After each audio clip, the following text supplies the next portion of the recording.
Montréal, c'est la ville où le monde entier s'est donné rendez-vous. Autrefois disputée entre les Français et les Anglais, la métropole québécoise abrite aujourd'hui pas moins de 120 communautés culturelles différentes. On y parle 75 langues. On y pratique toutes les religions. On y écoute toutes les musiques de la planète.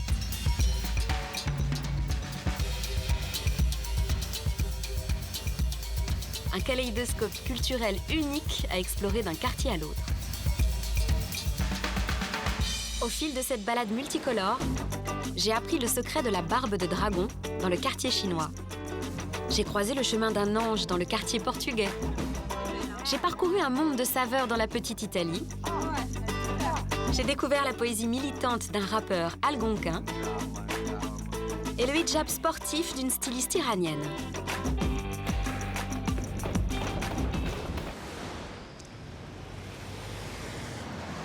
Ce tour du monde en une journée a commencé dans le taxi du plus montréalais des Algériens, Amirouche. Vous venez d'où, mademoiselle? De France, Paris. Ah oui, vous êtes de Paris? Ouais. Ah, moi, Et vous venez d'où? Ah, moi, je viens d'Alger, moi. Quand vous êtes arrivé à Montréal, vous avez un souvenir de ça? Ah oui. C'était quoi l'impression? Ah oui, bah, c'était le coup de foudre. C'est vrai? Ah, c'était le coup de foudre. Les Montréalais, ils vous demandent d'où vous venez? Ouais. Quand ils te posent la question, ils te disent bah, vous êtes de quelle origine? Ouais. Ah, parce qu'on vient tous d'ailleurs. On se fait appeler des fois néo-québécois. C'est pas grave, c'est québécois pareil. Mes enfants sont nés ici. À partir du moment où on sait d'où on vient, on sait qu'on a cette terre-là, ce petit morceau de terre-là, on va le préserver tous. Moi, je dis souvent à mes chums, mes copains, je leur dis, écoutez, par le sang, je suis algérien. Par le cœur, je viens d'Algérie. C'est mon pays d'origine, c'est mon sang, c'est normal. Mais par la tête, je suis devenu québécois. Et Montréalais? En particulier? Montréalais, québécois, canadien. Par la tête, le cerveau, c'est fini. Mon cerveau, il fonctionne en mode Amérique du Nord. Amirouche m'a déposé tout en bas de la ville, près du quartier chinois. La Chine à Montréal, c'est un hôpital, une foule de restaurants et bien sûr quelques temples.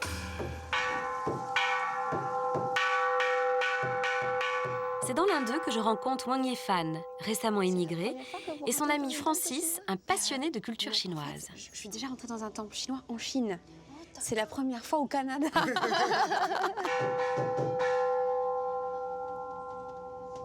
Il y a une communauté chinoise importante à Montréal? Oui, de plus en plus, il y a des Chinois qui viennent à Montréal pour vivre. Est-ce que tu dirais, toi, qu'on est comme en Chine Bien dans sûr. ce temple? Bien sûr. C'est vrai? Oui, Ça te rappelle le pays? Ça me rappelle vraiment le Ouais, pays. c'est vrai? Oui. C'est pour ça qu'il est Il y a 150 ans, on a fait venir les Chinois par milliers pour construire le chemin de fer canadien. Une main-d'œuvre docile et bon marché. Il y a quelques années, on a même fait des excuses officielles à la communauté. Ah oui?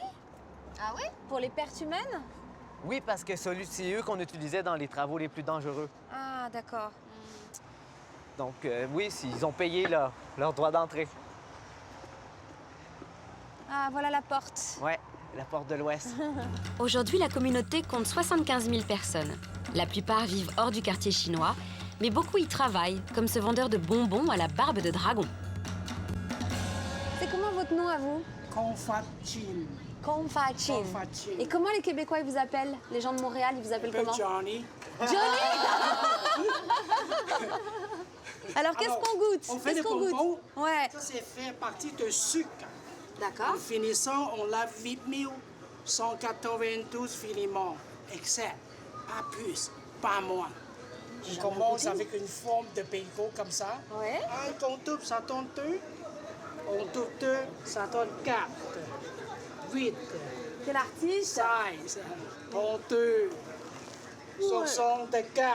2048. 4096. 8192, etc. Oh. Alors on met au milieu un mélange de D'amande? arachide, Ah, c'est coconut, chocolat, cocaïne, marijuana, party time. Je peux goûter? Vous achetez, Oui. vous achetez. Oh, bah, bien sûr que je vais l'acheter. Merci beaucoup.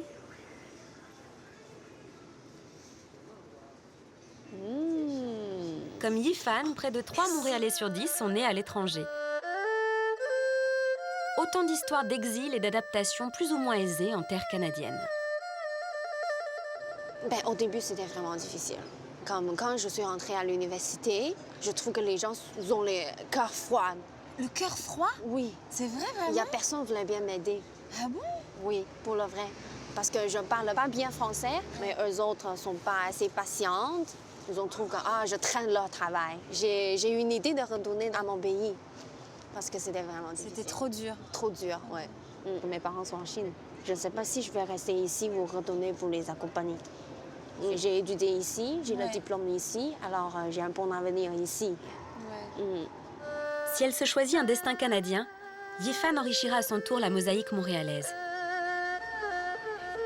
Pour entrevoir les contours de cette mosaïque, je me rends juste au-dessus du quartier chinois, dans l'un des principaux journaux du Québec. J'ai rendez-vous avec les auteurs d'un guide du Montréal multiculturel, Laura Julie Perrault et Jean-Christophe Laurence. Bonjour! C'est vous que je cherchais, je crois. Je pense, oui. En tout cas, ce que j'ai compris, c'est que tous les gens qui vivent à Montréal ont un ADN en commun, comme vous dites, c'est l'immigration. C'est la ville, c'est construite comme ça, hein, vraiment par paliers et par strates. Et d'ailleurs, il y a une rue qui résume tout ça, c'est le boulevard Saint-Laurent. C'est vraiment la rue par laquelle beaucoup d'immigrants ont pénétré dans Montréal pour ensuite monter dans la ville et s'installer au gré des quartiers. Si vous voulez, on peut peut-être monter sur le toit pour vous montrer à quoi ça ressemble. Enfin, le début de la rue, en tout cas. Elle traverse la ville. Oui, c'est un peu la veine qui mène au cœur de Montréal. D'accord. L'identité de Montréal est là. Vraiment. Oh là là! On dirait qu'il va tomber des cordes. Ouais. C'est quand même une vie de Montréal assez extraordinaire, non? Le quartier chinois est juste là? Absolument. Ce qui est un peu triste, c'est un des pans tristes de l'histoire de l'immigration au Canada, c'est que on a confiné un peu les Chinois à vivre dans ce quartier-là. C'est un genre de ghetto? Oui, absolument. Après qu'ils aient construit le grand chemin de fer qui relie tout le Canada, on a essayé de les renvoyer en Chine. Et ceux qui sont restés, on leur a rendu vraiment la vie difficile. Donc, je dirais que de tous les pans de l'histoire d'immigration à Montréal, c'est peut-être le plus triste. La rue Saint-Laurent sépare donc les deux cultures qui ont façonné Montréal à la base, les francophones et les anglophones. Et les Juifs se sont installés au milieu parce qu'ils se sont dit comme ça, on n'aura pas à s'intégrer. En fait, on n'aura pas de compte à rendre ni à un ni à l'autre. De toute façon, ils ne veulent pas notre religion. Puis c'est vraiment les Juifs qui ont donné la troisième identité à Montréal. Et Montréal ne serait pas ce qu'elle est s'il n'y avait pas eu la présence juive. Ensuite, c'est les Portugais. Bon, ben, si on continue, c'est les Italiens, la petite Italie. Italie. Un peu les Latino-américains maintenant qui se sont aussi installés autour de Saint-Laurent, un peu plus au nord. Plus au nord. Et ensuite, on tombe même autour de Saint-Laurent et Jarry, chez les Sud-Asiatiques qui jouent notamment au cricket. Ça continue comme ça jusqu'à ce qu'on arrive au fleuve. Oui. La pluie nous a chassés du toit et mes amis m'entraînent plus haut, sur le boulevard Saint-Laurent, pour un déjeuner rapide dans ce qui fut longtemps le quartier juif. Au moins, il y a un auvent pour faire la file. Parce qu'on fait toujours la file chez Schwartz. On fait toujours la file. C'est la tradition! Ça fait partie de la tradition hébraïque, faire la file. La moitié du goût va dans la tente. Alors, ben, Schwartz, c'est le plus célèbre boui-boui de Montréal. C'est l'endroit d'où on vient de partout dans le monde. Qu'est-ce qui, à ton avis, fait que le multiculturalisme à Montréal, il est différent du multiculturalisme dans d'autres grandes villes dans le monde? Qu'est-ce qu'il a de spécifique? Premièrement, très peu de ghettoisation. C'est-à-dire que c'est une ville qui ne se vit pas en enclave ethnique du tout. Et c'est même une spécificité de Montréal. Donc, c'est-à-dire qu'il y a des grands quartiers où il y a énormément de nouveaux immigrants, comme Côte-des-Neiges, comme Parc Extension, mais ça va être plusieurs communautés culturelles qui vont vivre ensemble. Ce qui arrive quand les gens cohabitent comme ça, c'est que parfois, tout le monde ne veut pas la même chose en même temps. La règle qui s'applique à tout le monde ne peut pas nécessairement marcher pour ces gens-là. Donc, le Québec et le Canada a réussi à trouver cette idée des accommodements raisonnables qui a fait beaucoup parler. Les fameux accommodements raisonnables. Oui, exactement. Il y a plusieurs personnes qui se demandent jusqu'où on peut aussi accommoder. Mais justement, tout le concept d'accommodement raisonnable, c'était qu'on devait pouvoir accommoder, mais sans qu'il y ait un poids indu sur la communauté majoritaire. Donc, ça ne veut pas nécessairement dire que parce qu'une minorité dit « bon, mais moi, j'ai besoin de telle chose que ça va être accordé ». C'est quelque chose qui doit se discuter. Mais c'est une ville, il faut le voir, où en fait les relations interculturelles sont très bonnes. Le cornichon. Cornichon, ça. Ah ouais.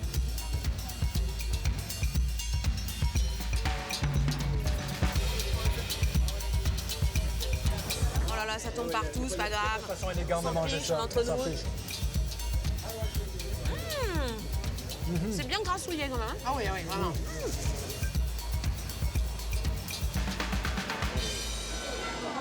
En remontant le boulevard Saint-Laurent, on tombe sur le quartier portugais. Voilà près de 60 ans que l'immigration portugaise a ajouté sa touche à la palette montréalaise et posé sur les murs du quartier sa célèbre faïence bleue et blanche, les azulejos.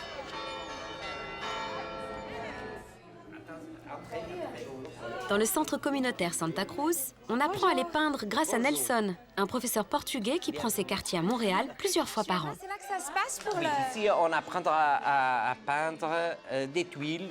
C'est une technique portugaise. Oui. Cette élève, elle est du nord du Portugal. Tu viens du nord du Portugal, mais tu vis à Montréal. Et pourquoi tu as eu envie d'apprendre cette technique très ancienne? J'étais influencée par une amie à moi. Ah, qui est là? Elisabeth. Oui. Bonjour. Je ne l'ai pas incité, je n'ai pas demandé, j'ai dit tu viens et c'est fini. Il y a aussi la nouvelle génération. Il y a par exemple les deux petites filles qui sont... Jeunes filles. Jeunes filles. Jeune fille. Pardon. Tu savais que ça existait avant que ta maman vienne prendre le cours? Toi, t'as pas connu ça du tout, en fait. Toi, t'es une vraie petite Québécoise. Ouais. Alors, qu'est-ce qui te plaît dans cet art? Je trouve que c'est un bon moyen d'exprimer ses sentiments, mais différemment. À place de faire de la peinture à l'huile, tu vas fouiller dans ta culture d'avant, en fait. Moi, je suis catholique, là, très pratiquante. Alors, je trouve que c'est un bon moyen d'exprimer notre religion, en fait. Vous voulez pratiquer la technique? J'aimerais bien, oui, mais... Pourquoi pas? Juste Les contours? les contours. Et alors, on prend toujours un modèle, mais on peut faire aussi son dessin original, j'imagine. Oui, je pense que ça va aller. J'adore le mélange des deux, là. Je trouve ça trop joli. Il faut mettre ici la main, si vous voulez. Comme ça et Comme ça. Mélanger avec de l'eau. Dans la technique, il faut peindre comme ça avec le carreau debout. Oui.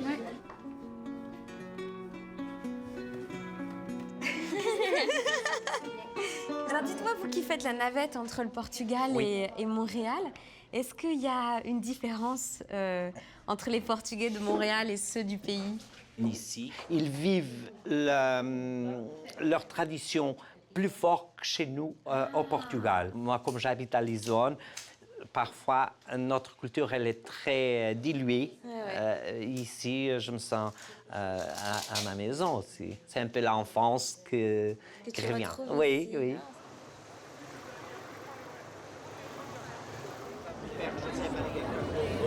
Bonjour. J'ai vu que vous embrassiez tout le monde. Aujourd'hui, le curé célèbre la fête de Santo Cristo, une tradition importée des Açores qui rassemble les Portugais de Montréal.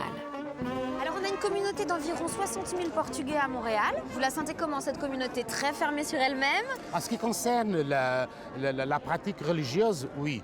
On vit dans une société qui est bien laïque, tandis que les Portugais, c'est des gens de foi et dans ce sens, ils sont différents. En tout cas, il faut toujours lutter contre cette idée de faire une communauté à part.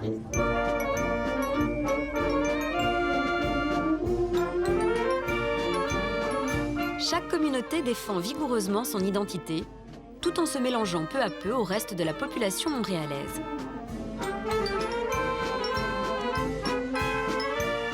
Montréal, c'est l'amalgame de ces mélanges et de ces résistances.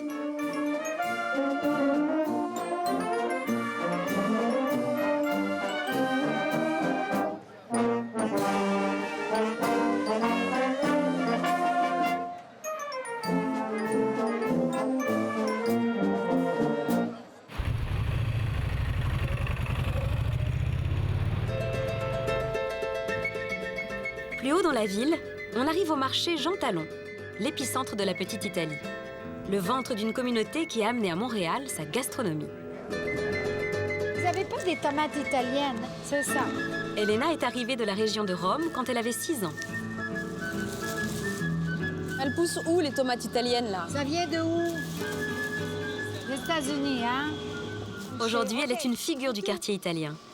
Mais ça fait longtemps qu'on est ici. C'est vrai? Oui, ça fait une éternité. Mes parents travaillaient dans le marché. Ah, sans blague. Et qu'est-ce qu'ils sont venus chercher au Canada? Le travail? Le travail. Après la guerre, les immigrants de les années 50, ils sont tous venus pour donner à leurs enfants un meilleur futur. Et du coup, vous êtes québécoise? Oui, exact. Exact. Mais je suis fière d'être québécois. C'est vrai? Pourquoi? Une des meilleures à Montréal. Oh C'est boy! vrai? Oui, j'aime beaucoup cuisiner. Et donc, vous cuisinez toujours à l'italienne? Toujours. C'est Moi, vrai? j'enseigne seulement la cuisine italienne. Ah, vous enseignez la cuisine aussi? Oui, oui. Allez, par là, c'est moi, on vous suit, hein? Oui. Bye, Elena. Bye, Frank. Bye! Oui. On est dans la petite Italie. Et vous avez des souvenirs de jeunesse, alors, dans cette rue, dans ce quartier? Beaucoup. Ah, j'imagine. Ben oui, j'ai grandi dans le quartier. Ma mère, c'était une madame très extraordinaire, mais elle était très grassette. Tout le monde la connaissait. Même là, tout le monde se connaît. Une chance que mon père n'a pas resté aux États-Unis. Ouais, c'est vrai. Je suis contente qu'il est venu ici à Montréal. C'est vrai. Tony, mi puoi fare 2 espresso? Et quand vous êtes arrivé à Montréal, ça s'est bien passé avec les Canadiens? Non, pas toujours. Pourquoi? Quand on est arrivé, on n'était pas acceptés dans les écoles françaises. Comment on vous appelait, les Italiens, ici? Les spaghettis. Ah, bah tiens. Mais là, ils mangent des pâtes plus que nous. Mais aujourd'hui, c'est plus pareil. On s'attend très bien ensemble. Eh, c'est un vrai ristretto, hein? Ah oui, c'est un bon café. Comme en Italie.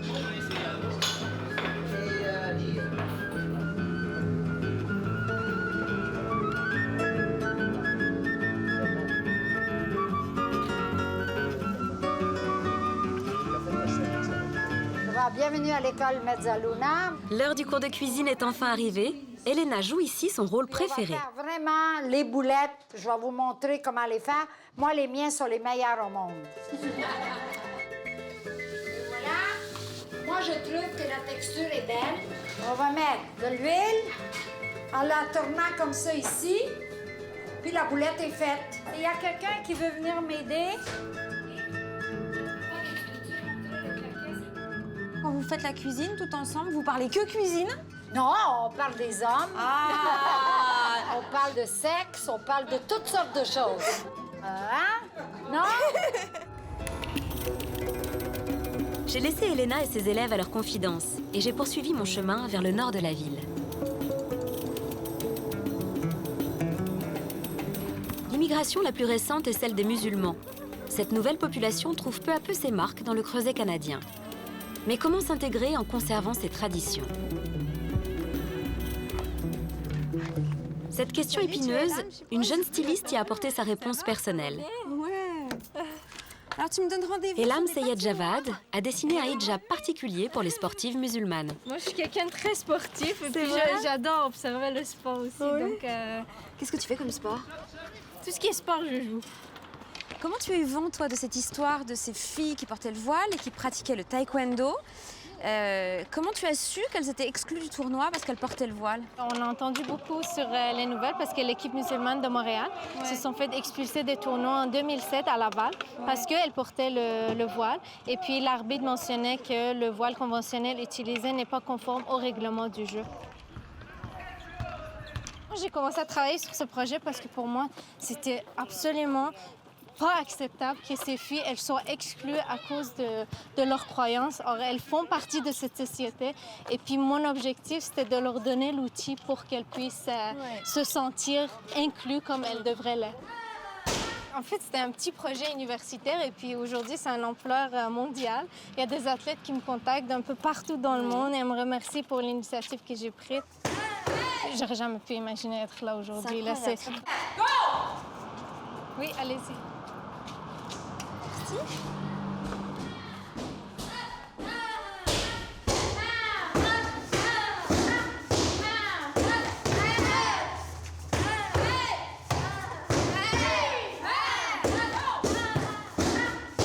Il y a eu 30 à 40 versions différentes pour arriver à cette dernière version finale. Donc ça, c'est... Voilà, c'est un petit patron que tu as dessiné oui, toi-même à l'université. Tu l'as déposé, c'est breveté. On attend encore l'approbation. D'accord. Ah, le voilà. Le voilà, le fameux. Et quand tu l'enfiles, tu le passes comment? Alors, je fais mon chignon, puis je l'ai mis par-dessus. En passant par en avant, ça fait que les cheveux... ouais, super, du coup, les cheveux partent en arrière. Ouais. Alors, toi, donc, tu portes jamais le voile? Jamais. Ta sœur le porte, mais par contre, tu portes l'équipement. Juste pour des questions pratiques, alors, c'est ça? Ouais. Comme tantôt, j'ai fait un 360, ben ça fait ça. Ah ouais? Tout le temps. Puis avec l'élastique, ça fait clac dans l'œil. Dans l'œil. Eh oui, ça fait super mal.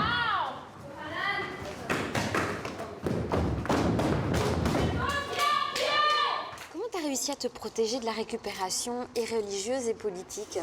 Ben, mon objectif dès le départ, c'était d'amener un peu de paix dans cette situation. Donc, j'ai jamais voulu rentrer dans les questions politiques ou religieuses. C'était pas ça mon objectif. C'était de pouvoir revoir ces filles-là sur le terrain. Et puis, quand, pour la première fois après 2 ans, les filles, elles ont pu remettre pied sur le terrain. Moi, j'étais dans le stress. Moi-même, j'avais des larmes aux yeux parce que ce jour-là, ça a été réussi. Et puis, ça, c'est les filles. En 2009, on a eu 3 médailles d'or et puis 1 médaille d'argent. Tant bien que mal, chaque année, des dizaines de milliers de personnes venues d'ailleurs se taillent une place dans cette ville. Pourtant, il manque une couleur à la fresque.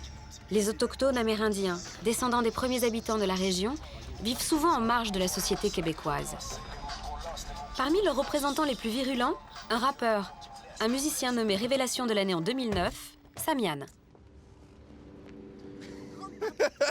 Oui, on essaye. Nous nous retrouvons pour une partie de pêche à 2 pas de chez lui, au bord du Saint-Laurent. Samian, prends exemple là. Vas-y, je suis tes conseils. Tu mets la ligne à l'eau, t'as même pas Qu'est-ce que tu veux que je te dise? Samian est né de père québécois et de mère algonquienne. Il a grandi dans la réserve indienne de Picogan, à 600 km d'ici. J'ai grandi là jusqu'à 12 ans. Puis à 12 ans, ma mère nous a sortis de la communauté pour aller vivre en ville. Je pense qu'elle voulait te faire vivre autre chose, un autre mode de vie. Comment tu trouves que ta communauté, si je peux employer ce mot-là, est représentée au Québec aujourd'hui?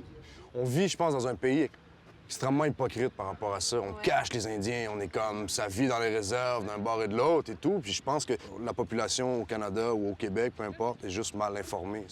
La manière qu'ils ont éduqué les Indiens à une certaine époque. Je veux dire, ma grand-mère, elle est allée dans les pensionnats indiens. C'est là qu'on a arrêté de transmettre la langue. On leur interdisait de parler. Oui, je veux dire, ma grand-mère, le premier mot qu'elle a dû apprendre en français, c'est le mot toilette. Si elle n'était pas capable de dire le mot toilette, ils laissaient même pas les enfants y aller, ça.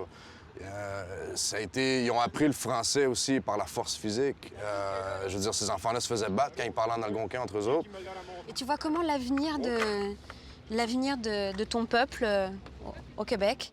Ben, faut que le monde se réveille, je veux dire. Faut que le monde moi, je crois, oui. Moi, je suis quelqu'un de super optimiste, même dans ma musique, dans mes trucs. Puis je crois que, tu sais, si aux États-Unis, on peut avoir un Noir comme président, pourquoi pas un jour au Canada, on pourrait avoir un Autochtone comme premier ministre. C'est comme ça que tu vois les choses. Ben oui, ben oui. Et aujourd'hui, je réapprends ma langue avec ma grand-mère, avec les textes. J'écris en français, puis je m'assois avec ma grand-mère, puis on traduit les textes ensemble. Non, c'est pas vrai. Elle m'enseigne la prononciation, elle me réenseigne tout de A à Z. Oh là là, c'est génial. En rap, ça sonne comme Nigigichi, Nawabagan Wag, Wikigaichi, puis oui, de Magoan. Nida Kimin Wendan, Kichigigin, Da Manga, Gozamagak, Pidigami, Kozamizagak, Hanishkawin Mizawaj. Et un petit rap en français dans les textes que t'affectionnes tout particulièrement? Le rap, pour moi, c'est beaucoup plus qu'un beat. Moi, je m'en sers pour dénoncer les injustices de mon pays. Même si le beat, j'ai dans le sang, je suis un vrai mélomane. C'est sur les mots que je m'acharne quand je rappe ou je slam. Le rap pour moi, c'est le cœur de ma réserve, car je sens l'hypocrisie de ceux qui nous gouvernent. Et quand je le fais en algonquin, c'est pour que mon peuple puisse comprendre. Et je le ferai jusqu'à ma mort pour que mon peuple se souvienne. Et là je parle de gens tombés dans l'oubli, les aïeux de ce pays, séparés de leur monde. Il paraît qu'au Canada, il fait bon vivre. Et si on regarde les réserves, on compare au tiers-monde. Le rap pour moi, c'est plus fort que 400 ans. On n'a pas les mêmes souvenirs que racontent nos grands-parents. Pour les miens, c'est le début de la fin. Ravagé par l'homme blanc, se cachera pas qu'il y avait faim. En dépit du sort des Autochtones, Montréal se rêve en capitale de la diversité. Venue de 120 pays, Ses habitants créent ensemble une identité unique. Être montréalais, c'est souvent être à la fois d'ici et d'ailleurs. Demain, mon exploration de Montréal prend une tournure très verte. J'irai à la rencontre d'un fermier du futur qui travaille sur les toits, d'un funambule en eau vive dans les rapides du Saint-Laurent et de 3 musiciens qui chassent les sons au fond des bois.